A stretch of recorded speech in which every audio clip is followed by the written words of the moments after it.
안녕하십니까, 셰프 남정훈입니다. 오늘 선보여드릴 메뉴는 이제 봄에 산뜻하게 어울리는 비에르지 소스를 곁들인 광어 준비해 보도록 하겠습니다. 제일 먼저 비에르지 소스를 만들기 위해서 엑스트라 버진 올리브 오일 300ml 정도 필요로 하고요. 그리고 화이트 와인 비네거 50ml 정도, 그리고 꿀 같은 경우에는 80ml. 그 안에 곁들일 속 내용물들이 있는데요. 그 중에서 케이퍼 100g, 방울토마토는 2개에서 3개 정도 준비해 주시면 됩니다. 총 45g 정도 준비해 주시면 제일 좋을 것 같고요. 샬롯이 만약에 시중에 없으시면은 양파를 쓰셔도 무방하고요. 샬롯 같은 경우에는 50g 정도 필요로 하고요. 그리고 레몬은 1개 정도 필요로 합니다. 레몬 주스와 제스트 같이 모두 사용할 거고요. 마지막으로 이제 파슬리 같은 경우에는 20g, 광어 같은 경우에는 선호하시는 그람수가 있으시면 해당 그람수로 그대로 진행해 주셔도 되는데 저는 100g 정도 준비해 보도록 하겠습니다. 그리고 같이 곁들일 가니쉬는 그린빈스랑 알감자 이렇게 준비해 놨고요. 알감자 같은 경우에는 사전에 한 20분 정도 데쳐놨습니다. 소금물에 20분 정도 데쳐주시면은 충분히 안쪽까지 푹 익고요. 마지막으로 이제 그린빈스 같은 경우도 끓는 소금물에 30초 정도 데쳐주시면은 말랑말랑하게 익거든요. 이 해당 가니쉬는 저희가 마지막으로 광어를 굽고 나서 색깔만 바삭하게 내고 뺄 겁니다. 그래서 충분히 거의 90% 정도 익었다 생각하시면 될 것 같습니다. 이제 준비해 보도록 하겠습니다. 제일 먼저 비에르지 소스에 들어갈 샬롯을 한번 다져보도록 하겠습니다. 샬롯 같은 경우에는 절반으로 한번 갈라놨고 외피에 있는 껍질을 한번 제거를 해주시고요. 곱게 다져보도록 하겠습니다. 앞에 있는 끝부분은 제거해 주시고요. 이제 칼집을 천천히 0.2mm 간격으로 칼집을 한번 내주시고요. 위아래 칼집을 한번 더 내주시면 이런 모양이 나올 겁니다. 벌써부터 이제 갈라지죠. 제일 중요한 거는 다지실 때 입자가 보이도록 다져보도록 하겠습니다. 그래야 이제 비에르지 소스를 이용을 하실 때 조금 더 식감 있게 이용하실 수 있으세요. 다음으로는 방울토마토를 한번 다져보도록 할 건데요. 방울토마토 같은 경우에는 절반으로 한번 갈라주시고 여기에 또 4등분 절반으로 한 번만 더 자를게요. 이 상태로 드레싱에 한번 넣어보도록 하겠습니다. 그 다음으로는 이제 케이퍼랑 파슬리를 한번 다져볼 건데요. 케이퍼는 칼면 등으로 으깨주시면은 훨씬 더 잘 으깨집니다. 네, 다음으로는 파슬리를 한번 다져보도록 할 건데요. 저희가 지금 오늘 준비한 파슬리가 이태리 파슬리가 아닌 이제 고파슬리라고 곱슬곱슬한 파슬리 모양이거든요. 파슬리 다지실 때 도마에 초록색 물이 들어서 쉽게 빼기가 어렵기 때문에 웬만하면은 페이퍼 타올이나 이런 키친 타올, 면보 이런 거 한번 깔아주시고 한번 다져보도록 할게요. 채소들을 다 손질을 다 끝냈고요. 이제는 드레싱을 한번 배합해 보도록 하겠습니다. 일단 화이트 와인을 먼저 부어주시고 여기 안에 소금 10g 정도, 최대한 짭조름은 하지만 잘 아시다시피 케이퍼에도 좀 짠맛이 있기 때문에 최대한 밸런스 있게 준비해 주시는 게 제일 중요하고요.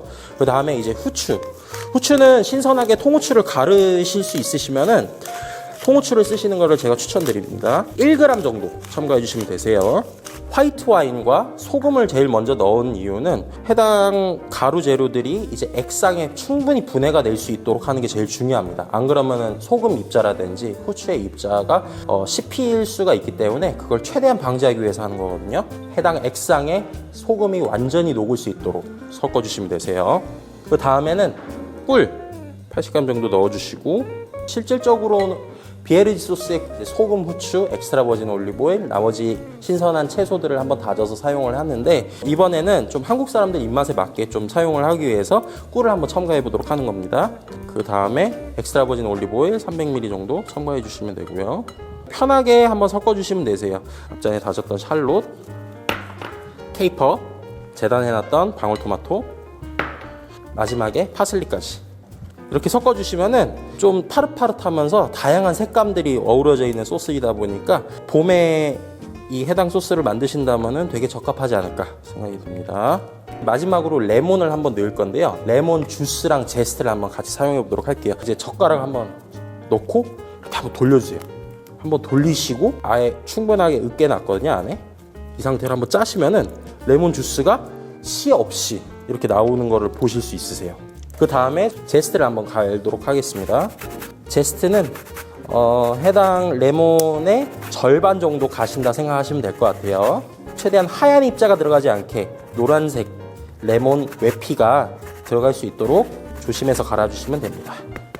이 상태로 충분하게 섞어주시고 냉장 보관하도록 하겠습니다. 다음으로는 광어를 한번 구워보도록 할 건데요. 광어 같은 경우에는 저희가 여기 끝부분에 있는 지느러미, 해당 지느러미가 기름층입니다. 그래서 이 기름층을 최대한 살려가지고 광어를 한번 구워보도록 할 건데요. 100g 정도의 광어에 소금 4g 정도, 앞뒤 2g, 2g씩 뿌려주시면 됩니다.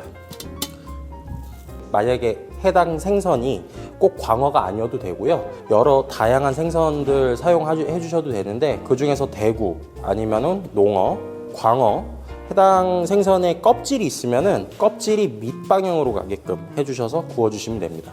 그래서 식용유는 한 50ml 정도 준비해 주시면 되고요. 살짝 튀기듯이 굽는다 생각하시면 될 것 같아요. 충분히 팬이 예열이 되면은 저는 껍질이 없기 때문에 껍질이 원래 있었던 방향으로 밑바닥을 향하게 해서 천천히 구워보도록 하겠습니다. 생선 같은 경우에는 되게 퍽퍽해질 수가 있어요. 생선을 너무 강한 불에다가 세게 익혀서 바로 빼시는 것보다는 최대한 은은한 온도에서 천천히 익혀주시는 게 제일 중요합니다. 다양한 생선들 익히실 때 수분이랑 기름층들이 밑바닥으로 나오죠. 이 기름층을 위에다 한번 끼얹어 주시면 되세요. 광어를 한 2분 정도 구워놨고요. 알감자랑 그린빈스 같이 한번 올려서 익혀보도록 하겠습니다. 앞전에 말씀드렸다시피 알감자랑 그린빈스는 90% 다 익혀놨고요. 소금은 한 2g 정도, 알감자랑 그린빈스 포함해서 2g 정도, 너무 짜지 않게 소금 뿌려주시면 되시고요. 이때 이제 후추를 살짝만 갈아서 올려보도록 하겠습니다. 후추는 발열점이 100도 이상 가버리게 되면 쓴맛이 나거든요. 그러다 보니까 후추는 이제 맨 마지막에 첨가해 주시는 게 제일 좋습니다.